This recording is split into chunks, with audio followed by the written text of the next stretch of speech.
Indonesia masih memperdebatkan apakah memerlukan kapal induk. Kapal induk dapat memberikan kekuatan yang mematikan bagi Indonesia karena dapat mengalihkan kekuatan militernya dari satu tempat ke tempat lain dalam jangka waktu pendek atau panjang. Namun, apakah Indonesia dapat mengerahkan kapal induk tersebut? Ini adalah pertanyaan lain. Masalahnya, biaya operasional kapal induk sangat besar. Selain itu, Indonesia hanya bisa membeli kapal induk yang dioperasikan secara konvensional, yang menghabiskan banyak bahan bakar dalam sekali pengoperasian. Selain itu, Indonesia perlu melengkapi kapal induknya dengan jet tempur. Pesawat tempur di kapal induk seharusnya berada di bawah komando TNI Angkatan Laut, bukan TNI Angkatan Udara. Indonesia saat ini masih kekurangan pesawat tempur dan belum mampu memproduksinya sendiri. India bisa menjadi contoh sederhana, New Delhi bisa membangun kapal induk, namun tidak bisa menempatkan unsur skuadron tempur di dek kapal. Itu sebabnya mereka merogoh kocek dalam-dalam untuk membeli jet tempur Rafale demi kelancaran kapal induk INS Vikran dan INS Vikramaditya. India ingin menyaingi Cina, namun bedanya Beijing sudah sangat mandiri soal membuat kapal induk sekaligus segala kelengkapannya termasuk jet tempur. Dalam hal membangun kapal induk, Tiongkok lebih meyakinkan dibandingkan India. Misalnya, Tiongkok baru-baru ini mulai berlayar siap berperang ke Hindia Pasifik dari kapal induk Shandong. Mereka kemudian memproduksi kapal induk Fuji tipe 003, yang memiliki fitur yang sama dengan USS Nimitz.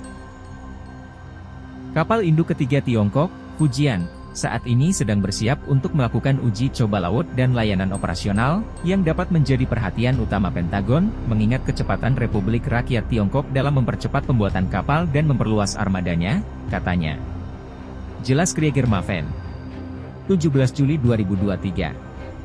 Faktanya, Angkatan Laut Tentara Pembebasan Rakyat Tiongkok secara numerik lebih besar dibandingkan Angkatan Laut AS. Hal ini membuat Pentagon khawatir terhadap kemampuan tempur armada Vela.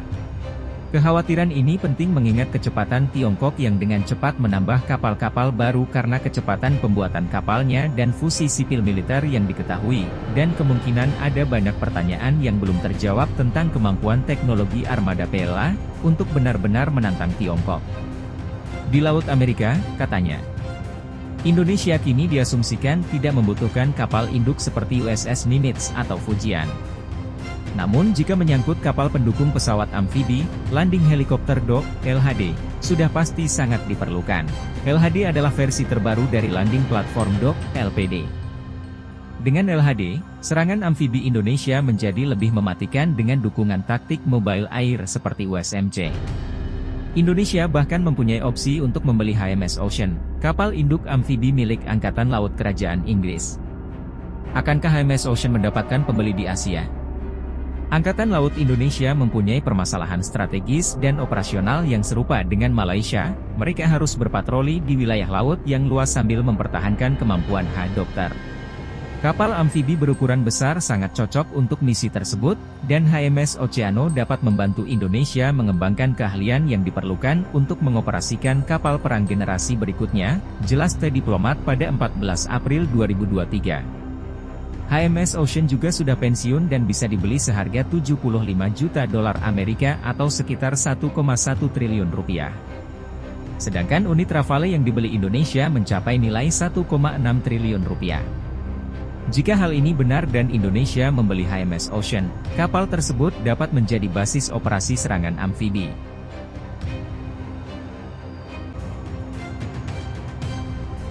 Informasi ini kita rangkum dari beberapa artikel terpercaya lainnya. Semoga dapat difahami. Jangan lupa bantu like, komen, dan subscribe. Agar media lokal lebih semangat lagi menyajikan informasi-informasi aktual lainnya. Terima kasih.